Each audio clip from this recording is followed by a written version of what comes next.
A'udzubillahi minasyaitonir rajim. Bismillahirrahmanirrahim. Assalamualaikum warahmatullahi wabarakatuh. Idza mulaqabtum dengan ummul kitab Al-Fatihah. A'udzubillahi minasyaitonir rajim. Bismillahirrahmanirrahim. Alhamdulillahi alamin. Arrahmanir rahim. Maliki yaumiddin. Iyyaka na'budu wa iyyaka nasta'in. Ihdinas siratal ladzina an'amta 'alaihim ghairil maghdubi 'alaihim Alhamdulillah Rabbil Alamin wa bihi nasta'in. Wassalatu wassalamu ala ashrafil mursalin Sayyidina Muhammadin wa ala alihi wa sahbihi ajma'in. Wa qala Allah subhanahu wa ta'ala wa zakkir wa inna dzikra tanfa'ul mu'minin. Wa qala Nabi sallallahu alaihi wasallam Ad-dunya mal'unatun wa mal'unun ma fiha illa zikrullah au ahyahullah bil ilm. Tuan dan puan sidang jemaah muslimat yang dirahmati Allah, alhamdulillah kita masih dipanjangkan umur sampailah ke saat ini, sehingga kita dapat bersama lagi menyambung pengajian kita yang tertangguh 3 bulan lebih. Bulan 2 ni lah ni kan.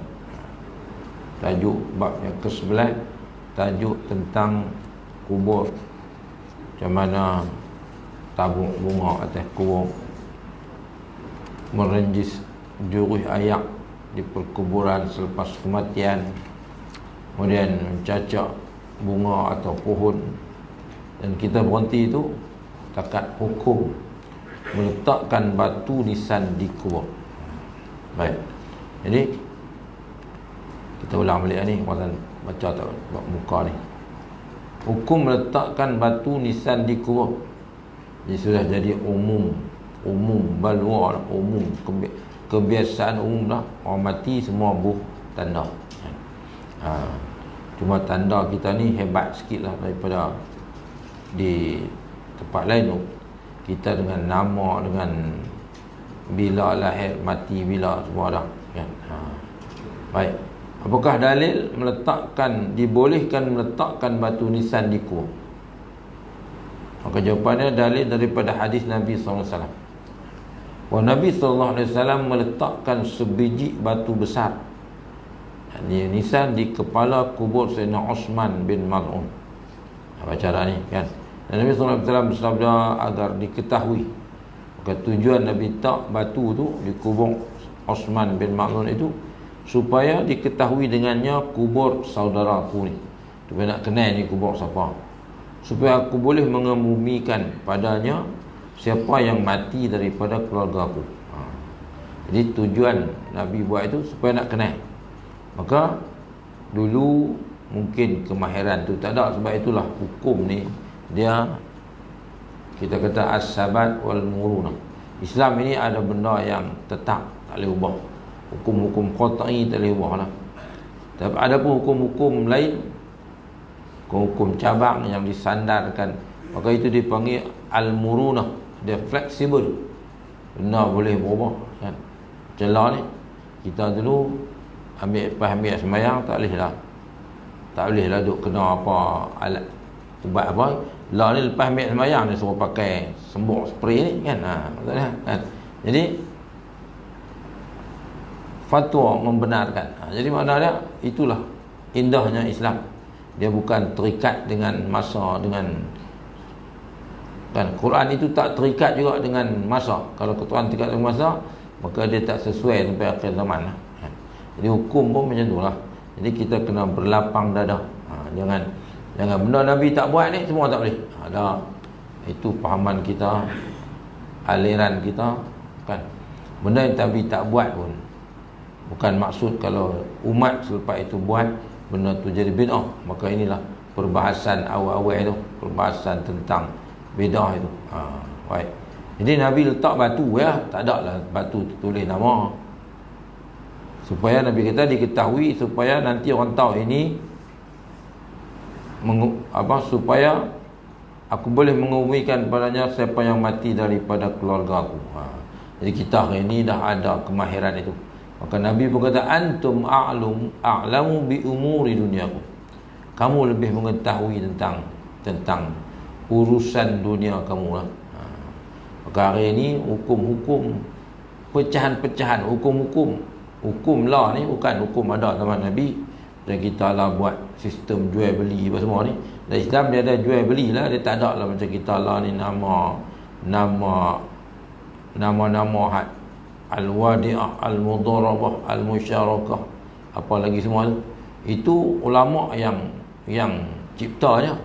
Tetapi berdasarkan sandaran, kiasan, dalil lah. Baik. Jadi baik, mungkin tengok pendapat ulama pula dalam kitab I'anatul Talibin,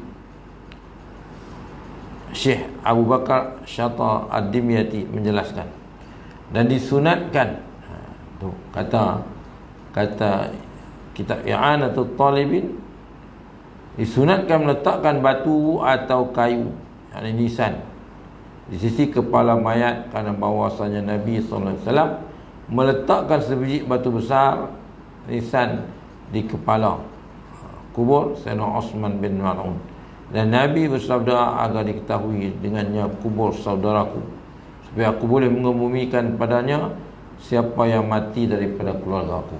Jadi tujuan batu nisan itu untuk dikenali kubur siapa. Jadi kita lah senang maksud tulis nama kan. Ada tulis nama. Kecuali lah kalau orang tu pesan tak satu tulis apa buh apa tak apalah. Kita lah ni memudahkan. Jadi Islam ni kaedah ma ja'ala alaikum fid dini min haraj. Itu bukan kaedah saja, itu ayat Allah. Dan agama ni ma ja'ala alaikum fid din, dan tidaklah dijadikan bagi kamu dalam agama itu suatu yang fi haraj, menjadi menyusahkan. Mana? Kalau yang tu tak boleh, yang tu tak boleh, jadi menyusahkanlah. Had tak boleh lah. Maksud dia had tak ada sebut hukum, tapi benda tu kita buat zaman lah. Nabi taklah buat sambut perayaan Maulidur Rasul ya. Tapi kita hari ni 12 Ramadan buat sambutan melara apa semua. Adakah tujuan itu buat satu perkara yang Nabi tak buat? Beda. Maka sebab itulah benda-benda khilaf ni, khuruj minal khilaf mustahabun. Kaedah kata keluar daripada berselisih tentang perkara khilaf ni, dia adalah satu benda yang mustahabun. Tabur ni benda yang dituntut lah, yang seduk keli lah bab ni. Tapi masalahnya ada orang yang kononnya berlapang dada, tapi kita kena ikut dia apa. Kalau berlapang dada, mai tempat orang, ikut tempat orang lah kan. Mai tempat orang baca kunut lah. Tak payah duk cerita masuk dalam YouTube dalil kunut apa semua. Mana? Baik, kita dah terima pakai mazhab Syafi'i dalam di Malaysia ni, dan memang sesuai pula mazhab Syafi'i itu di Malaysia ni. Mana? Sebab kita ni bukan orang yang faham pun bahasa Arab. Mana? Jadi kita zikir ramai lepas sembahyang, ada dalil dia supaya nak ajak orang awam lain tentang apa? Tentang zikir. Baik. Jadi tengok, yang seterusnya yang kelima dia kata meninggikan kubur. Sudah buat sikit. Apakah boleh meninggikan kubur? Maka jawapan dia kata diharuskan. Dalil hadis ketika Sayyidina Osman bin Maz'un wafat, Rasulullah keluar menziarahi jenazahnya. Kemudian setelah dikebumikan, Rasulullah SAW meletakkan batu besar. Dalil tadi ni yang bersabda at-tu'arafu biha qabr akhi.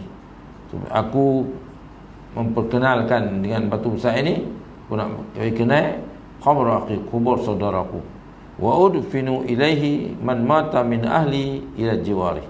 Dan akan dikebumikan siapa saja, dia kata mimman mata min ahli, siapa saja yang kalangan ahli keluarga aku yang meninggal dunia ila jiwari, berhampiran dengannya. Jadi kan macam kita lah kubur mak kita. Jadi esok ni orang pun cari yang ni mak dia duduk tang ni, orang pun buruh dekat-dekat tu lah kan. Jadi tahu kata ni ni kompok ni, ni keluarga ni. Baik, maka batu tersebut sangat berat ya, batu yang diletakkan di kubur Osman bin Maz'un ini dia tahu berat dan besar, sehingga kan Zaid bin Harisah berkata, kami mengetahui siapa di antara kami yang paling kuat yang telah menganjak batu tersebut ke atas kubur Osman bin Maz'un. Dia kata kami boleh tahu siapa yang angkat batu ni. Kan batu nisan kita tak besar pun, ni batu besar, dan sehinggalah kata Zaid bin Harisah, kami tahu tengok kubur ni, kami tahu dia dulu siapa yang angkat, yang menganjak batu tersebut ke atas kubur Osman bin Maz'un. Baik. Jadi habis tajuk tu, kita masuk bab sebelah ni, tajuk talqin. Sebab ada orang yang talqin berbid'ah, tahlil bid'ah, talqin bid'ah, sebut bismillah kuat bid'ah, sebut usolli kuat pun bid'ah, kemudian zikir ramai lepas sembahyang pun bid'ah. Jadi benda tu diperbesarkan, maka duk tambah perpecahan lah. Dalam kita dalam politik pun pecah berlemak lah. Tiba-tiba dalam duk buat pegangan agama ni pun pecah lagi. Baik, hukum talqin di kubur boleh ke tak boleh? Sebab ada dalil dia kata laqinu mautakumul muhtadhirin, talqinkan, pendengarkan mautakum al-muhtadhirin. Ada satu dalil, talqinkan orang yang hampir mati, bukan orang mati kan. Kalau ikut tu talqin ni yang utama kali, talqin dekat nak mati tu. Sebab di saat dekat nak mati ni, syaitan dia akan main. Dia paling lazat sekali masa tu lah. Syaitan ni ada beberapa tempat lazat. Satu, ketika dia seorang tu masuk rumah tak baca bismillah apa, tak sebut nama Allah apa, dia syok lah. Ketika seorang tu makan tak sebut nama Allah, dia bahagia. Ketika seorang tu bersama isteri dia langsung tak baca apa, maka dia pun sorak. Ketika seorang tu nak angkat takbir, nak Allahu Akbar, masa tu dia paling syok. Dan ketika seorang tu nak di sakaratul maut, syaitan paling syok masa tu. Kalau dia boleh sesatkan seorang di saat kematian tu, sebab itu jangan tinggal orang yang nazak ni. Bagi ada orang juga, dan talqinkan dia, laqinu mautakumul muhtadhirin. Dan talqin itu kita dah kabul dulu. Jangan duk ajar dia asyhadu, duk ajar asyhadu alla ilaha illallah, kawan tu dah ngap-ngap dah kan, wa asyhadu anna muhammadar rasulullah, dah Dia cukup talqin tu hanya kata la ilaha illallah. Senang ingat ni, supaya akhir dia nak pejam, nak tutup, maka dia ingat la ilaha illallah. Sebab itu afdalul zikri la ilaha illallah. So, afdal zikir pun la ilaha illallah. Tak tahu nak zikir lain tak. Zikir paling baik itu lah. Mudah ya. Maka agama ni bukan wa ma ja'ala alaikum fid dini min haraj. Tidak dijadikan agama susah. Susah tu kita buat bagi susah kan. Kalau tak buat majlis kenduri talih, tak kira orang kata apa pula, tu kita yang bikin jadi susah. Kita yang rasa susah. Sedangkan kalau tak mampu tu suruh buat sendiri lah. Takkan tak boleh baca. Kita impun la ilaha illallah, la ilaha illallah, hadiah ke arwah pak kita. Jadi kita ni yang menyusahkan, kena buat kenduri lah apalah semua. Kalau tak buat kenduri tak jamu lah, kita kedekut lah apalah. Jadi bila kau semakin mengaji, kena buang sikit-sikit lah. Baik. Maka dia kata, bolehkah mentalkinkan mayat dikubur pula, dah mati dah ni, seperti diamalkan oleh masyarakat Islam di Malaysia. Maka perkara ini telah dibolehkan. Harus, bukan kata wajib lah. Tak talqin pun tak apa. Sebab bila mai COVID-19 ni, mana ada talqin? Betul tak? Sedangkan patutnya peringatkan dia lah, kata ni ditimpa penyakit apakah ni. Dah, waktu COVID siapa tak boleh talqin. Kubur pun mereka mai urus semua. Mana? Kalau hak mati COVID ni, semua hospital urus semua. Balut dengan plastik ni tu. Itu kata hukum ni boleh berubah. Kita duk fikir kata balut kain dia. Tak ada balut plastik tu. Tu dia Mana? Perkara ini telah dibolehkan oleh para ulama sejak dulu. Ya, itu kata ulama. Dalil hadis Nabi sallallahu alaihi wasallam daripada Amru bin Al-As. Kata Amru bin Al-As, wa idza dafantumuni. Amru Al-As pesan, nanti dia kata apabila kamu telah mengebumikan aku, fashunnu alayya turab syanan, maka timbuslah jenazahku dengan tanah sehingga rata. Dia kata summa aqimu haula qabri, kemudian naklah kau berdiri selepas itu di sekeliling haula qabri, di sekeliling kuburku, kira-kira qadra ma tunharu jazurun, sekadar tempoh masa dia kata sembelih unta, wa yukhassimu lahmuha, dan selama masa dibahagikan dagingnya. Jadi itu dia kata kalau aku mati hampa lepas bumi aku, Amru bin Al-As ni bukan orang macam kita ni. Amru Al-As ni penulis wahyu, orang sahabat Nabi yang membuka Mesir tu, yang menjadi wakil Muawiyah bin Abi Sufyan dalam peperangan Siffin, dalam majlis tahkim tu. Bukan dia orang nama orang biasa macam kita ni tu. Sahabat Nabi Amru Al-As kan, orang yang bijak dalam berpolitik. Dialah orang yang membuka Mesir, gubernur Mesir tu kan. Tapi dia dipecat oleh Sayyidina Ali. Muawiyah pecat Muawiyah. Jadi dia wakil Muawiyah dalam masjid tahkim tu. Dia kona Sayyidina Ali. Wakil Sayyidina Ali ialah Abu Musa Asy'ari, orang baik. Jadi bukanlah tipu lah maksud dia. Dia itu yang kata Amru bin Al-As dalam sejarah Islam. Amru bin Al-As orang hebat lah, ahli politik yang hebat, yang baik.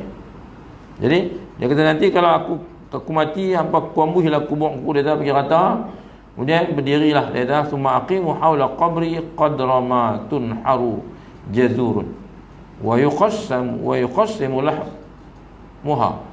Sekadar dia kata tempoh masa sembelih unta dan selama masa dibahagikan dagingnya. Dia kalau boleh lah, bukan dia abang kata wajib. Dia kata nanti kalau aku mati tu hampa jangan duk tinggal aku lagi seorang-seorang. Apa kabus kubur pergi rata, kemudian Hampa duduklah keliling kubur aku sekadar macam kata kadar sembelih unta, dan sekadar macam tempoh masa duk bagi dagingnya, kita kata lebih kurang sejam, setengah jam kan. Hatta asta'nisa bikum. Tu payah dia kata aku ni tak kesepian lah kan. Aku tidak merasa kesepian bersama kamu semua, dia kata. Wa anzuru ma'za uraja'u. Aku mengetahui apa yang uraja'u bihi rusul rabbi, apa yang aku jawab pada utusan-utusan Tuhanku. Dia kata bila duk, maksud dia bukan duk sajalah, duk suruh bagi peringatan. Baik. Apa? Dia pesan supaya hampa peringatkan aku supaya nanti kita aku boleh jawab tu apa yang itu dalil. Lagi ada lagi dalil hadis Nabi. Baik. Kemudian Imam Tabrani dalam Mu'jam Shaghir dan Mu'jam Kabir daripada Abu Umamah Al-Bahili, idza ana mitu fasna'u bi kama amarna Rasulullah sallallahu alaihi wasallam an nasna'u bima ustana'na. Baik. Jadi apa dia kata? Bila aku mati nanti, kata lakukan padaku seperti mana disuruh oleh Nabi, kama amarna Rasulullah sallallahu alaihi wasallam an nas'a bi mautana, agar dilakukan kepada mayat. Rasulullah dia telah amarna Rasulullah sallallahu alaihi wasallam faqala, Rasulullah telah memerintahkan kita ni, dia kata faqala idza mata ahadun min ikhwanikum fasawaitumut turab ala qabrihi falyaqum ahadakum ala ra'si qabrihi thumma liyaqul. Nabi pesan, pesan Nabi dia kata, bila mati seorang daripada kalangan kamu, naklah kamu ratakan tanah, dia kata fasawaitumut turab ala qabri falyaqum, dan naklah berdiri salah seorang, dia kata naklah berdiri seorang daripada kamu semua pada bahagian kepala di kuburnya, kemudian katalah. Jadi yang sebetulnya kita ni dah senang, hangat pula tu yang buat pondok baca talqin tu. Kalau ikut asalnya talqin ni sekadar berdiri ya, tapi duduk pun bukan nak berdosa. Jadi Islam ni dia bukan agama susah. Dah nak sembahyang berdiri tak boleh, sembahyang duduk atas kursi. Jadi macam tu lah. Jadi macam tu juga dah baca talqin tu pun, baca pun tak apa nak keluar suara lah kan. Tua nak baca tu pun, maka dia bukan boleh berdiri lama-lama. Cuba kita baca sendiri talqin kat pak kita, ambil buku baca lah kan, nak kena apa. Maka tak gaduh lah duduk ni kan, tak gaduh lah duduk ke apa, berdiri di bahagian depan tu.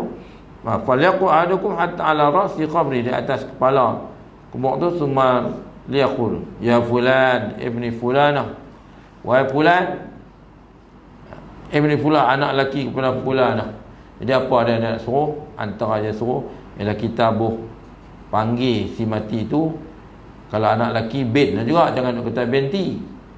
Ada orang pernah dia tak tahu bahasa Arab kan, binti tu anak perempuan, dia bin juga kalau lelaki, tapi bin mak. Takkan kita nak kata ya Umar bin Rahmah binti Rahmah kan, dia bin, dia anak lelaki. Umar bin lah ibni apa, fulanah mak dia nama apa, Rahmah ke apa ke. Kita kadang-kadang pergi tukar sekali dengan bin jadi binti.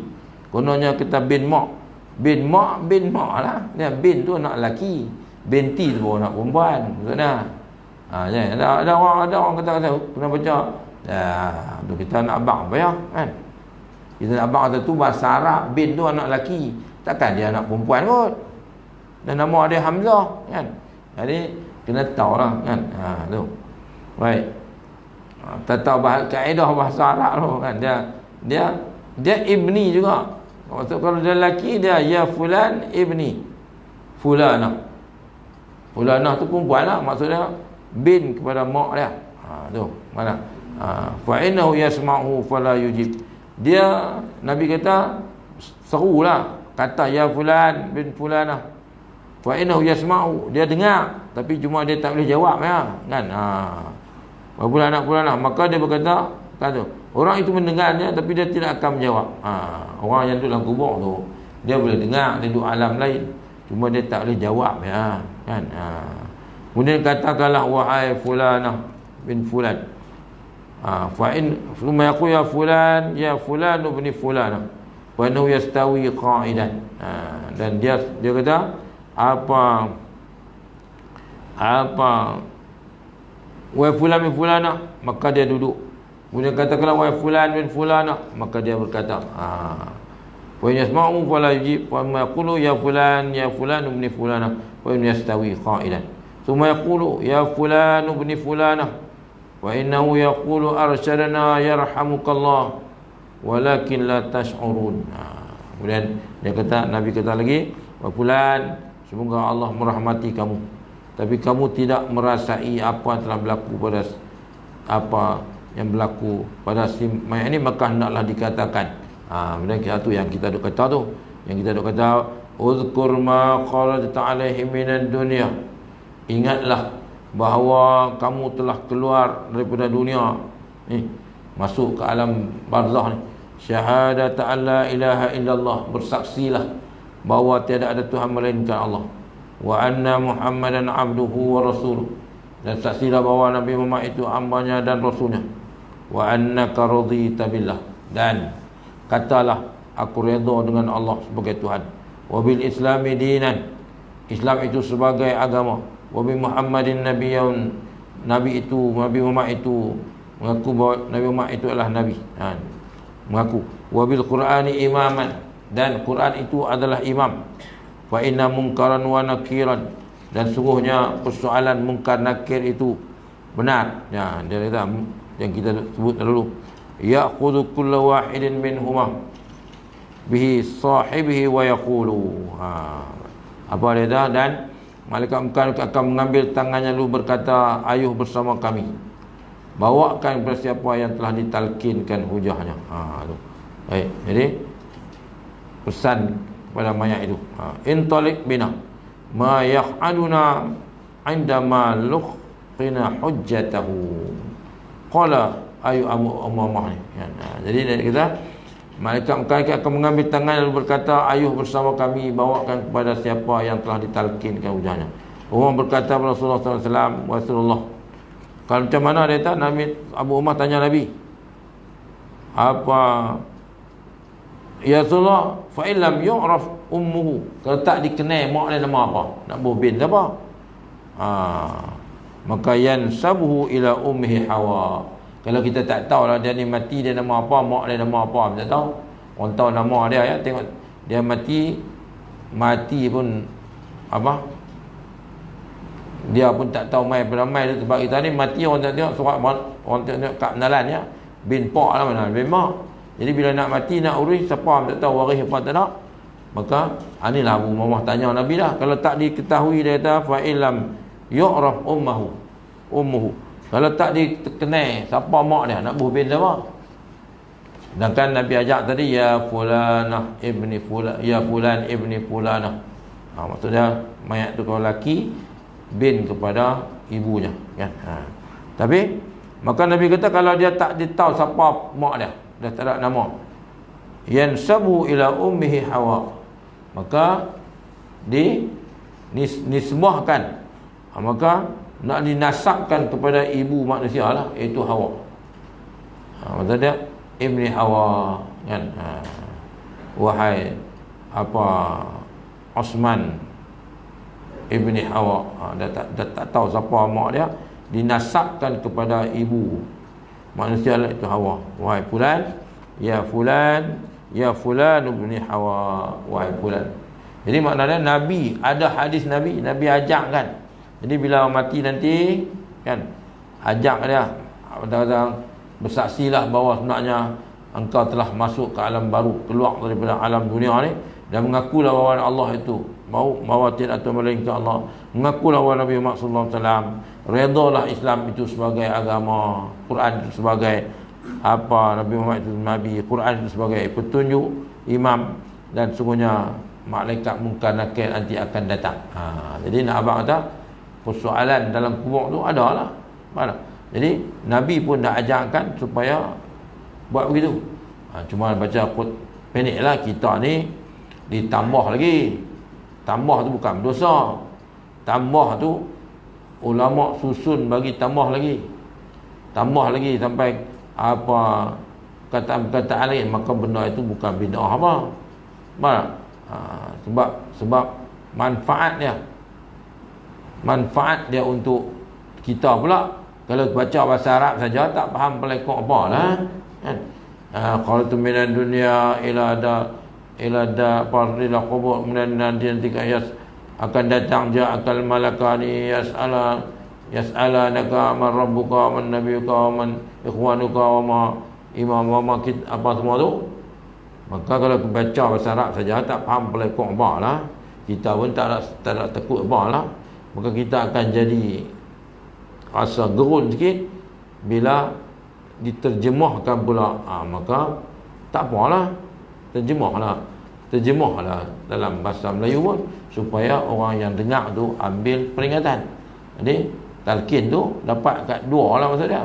Satu, dapat kepada si mati bahawa diperingatkan bahawa nanti malaikat akan mai, mengakulah bahawa redha lah Islam tu agama, kan Quran itu imam mana, maka mengakulah bahawa apa Allah itu tiada Tuhan melainkan Allah, Nabi Muhammad peturut Allah. Maka kita ni ditambah oleh ulama-ulama kan. Baik, ulama mazhab membolehkan amalan talqin. Mazhab Syafi'i, tengok apa kata Imam Syafi'i. Mazhab Syafi'i, Imam Nawawi ni murid Imam Syafi'i lah. Mazhab Imam Nawawi ialah Imam Syafi'i, bukan Nawawi, Imam Nawawi. Tulis kitab Al-Azkar no. Bukan dia tak ada kitab Al-Azkar, Syarhul Muhazzab, kitab besar dalam fiqh Imam Nawawi.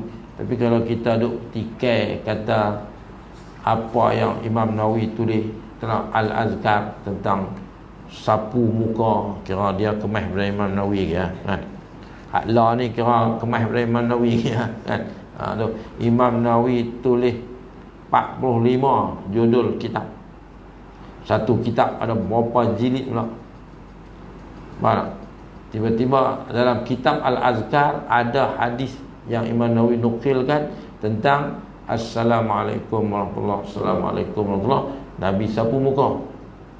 Tiba-tiba Allah hak kemah lagi ni, kata hadis yang Imam Nawawi pakai ni hadis yang sangat dhaif. Dia kemah dari Imam Nawawi lah kan. Tu kata Allah ni, kata orang Allah ni lagi wala'ana. Jadi Nabi kata nanti akhir zaman, wala'ana akhiru hazil ummah awwaluha. Umat akhir ni, ilmu tak tahu mana ni, mencela akan umat-umat terdahulu. Cela ulama-ulama dulu. Mana? Jadi tak tahu lah kita pun. Baik, kita baca. Baik. Kata mazhab, dalam mazhab Syafi'i, Imam Nawawi menyebutkan dalam kitab Al-Mazmum,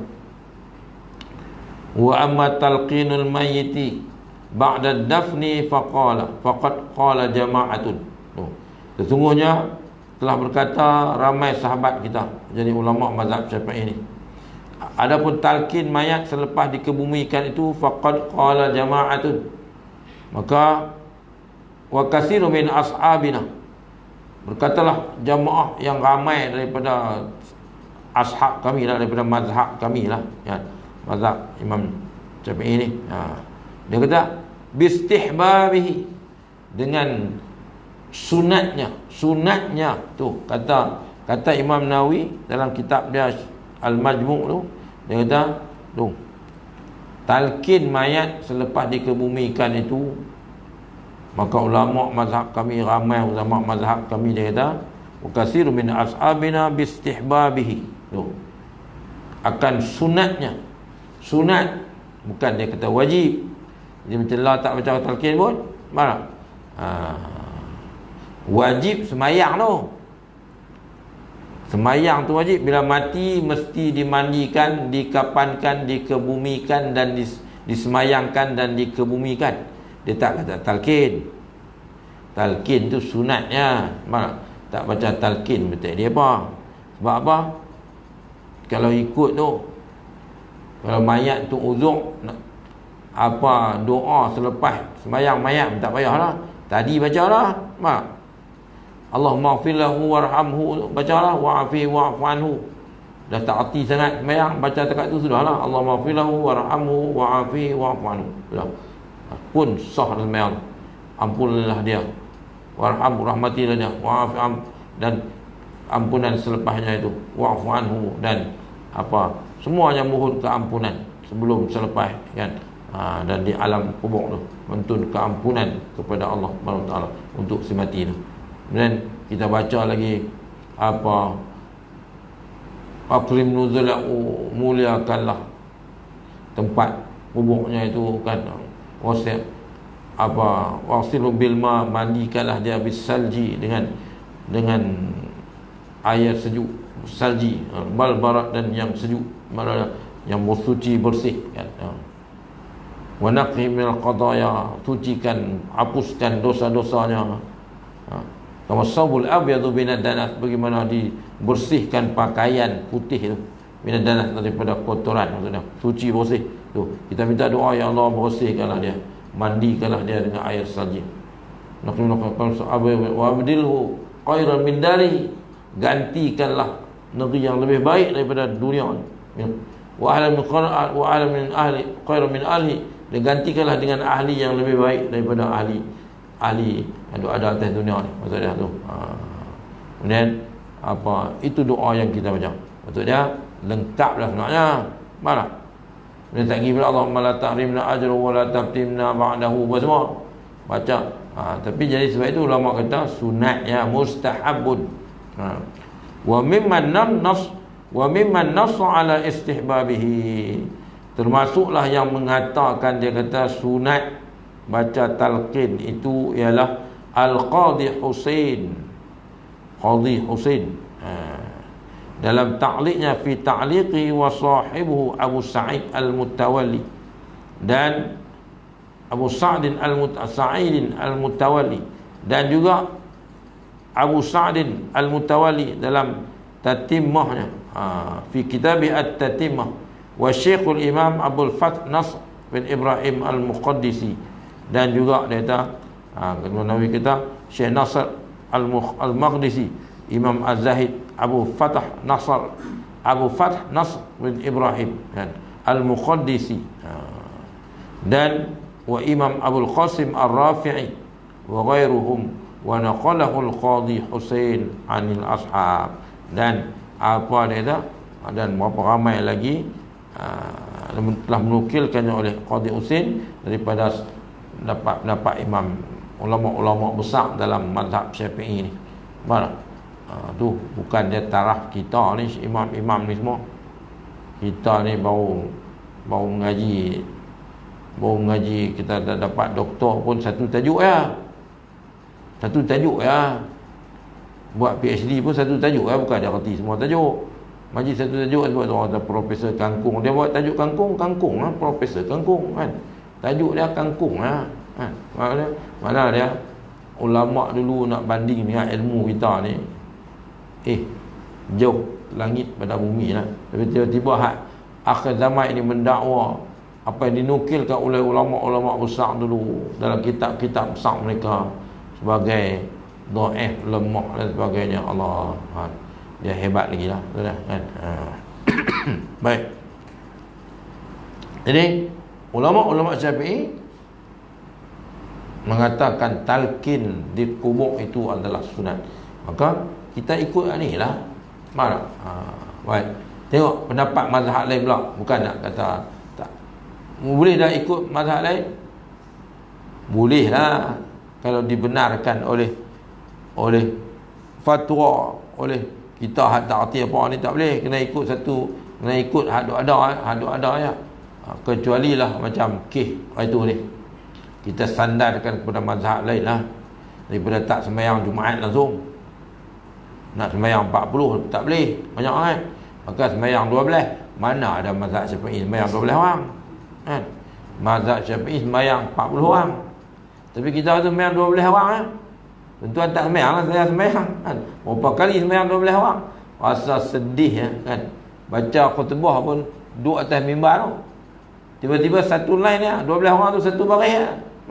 Hari ni tak apalah. Dah minggu lepas ada 535, hari ni 820 orang. Yang kita catat tadi 820 orang.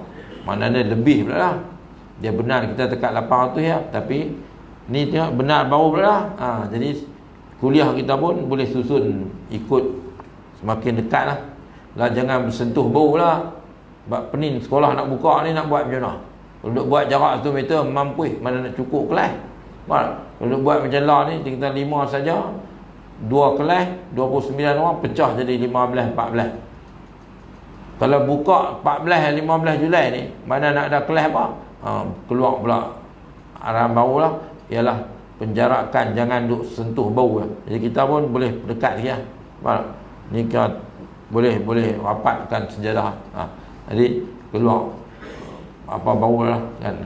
Jadi boleh main kuih ramai lah kan. Dan alhamdulillah hari ni 820 sampai keluar lah, betul dah. Jadi kalau minggu depan ramai lagi lah, sekali ganda lagi pun boleh lah kan. Baik, kita tengok mazhab Hanafi lah. Apa kata mazhab Hanafi? Syekh Abdul Ghani Al-Ghanimi Ad-Dimashq Al-Hanafi, dalam kitabnya Al-Lubab fi Syarh Al-Kitab, dia kata manakala hukum mentalkinkan mayat merupakan syariat Islam, tu mazhab Hanafi, mazhab mula lah. Hanafi, Maliki, Syafi'i, Hanbali, tengok semua ada mazhab ni. Kita dah kata harus, boleh. Manakala hukum mentalkinkan mayat pada kubur merupakan syariat Islam, dia di sisi ahli sunnah wal jamaah, kerana Allah menghidupkannya dalam kuburnya. Cuma dia tak boleh jawab kita ya. Tadi jawab Nabi kita, dia tak boleh jawab. Kita cuma boleh kata dia dengar, tapi dia tak boleh jawab sebab dia duduk alam lain lah, tapi dia dengar. Mana? Maka lihat juga kita Al-Binayah Al-Hidayah dan kita Raddul Mukhtar dan Ilaq As-Sunan. Baik, kata mazhab Maliki lah, mazhab yang kedua besar ni. Imam Al-Qurtubi Al-Maliki, pengarang kitab tafsir terkenal, telah menulis satu bab yang khusus mengenai amalan talqin di sisi mazhab Maliki. Dalam kitab beliau At-Tazkirah bil Ahwal Al-Maut wal Akhirah. Mauta wal Akhirah. Tazkirah tentang hal ehwal mauta, kematian dan akhirat. Jadi Imam Al-Qurtubi, dia mazhab Maliki, dia ngarang kitab tafsir Al-Qurtubi ni.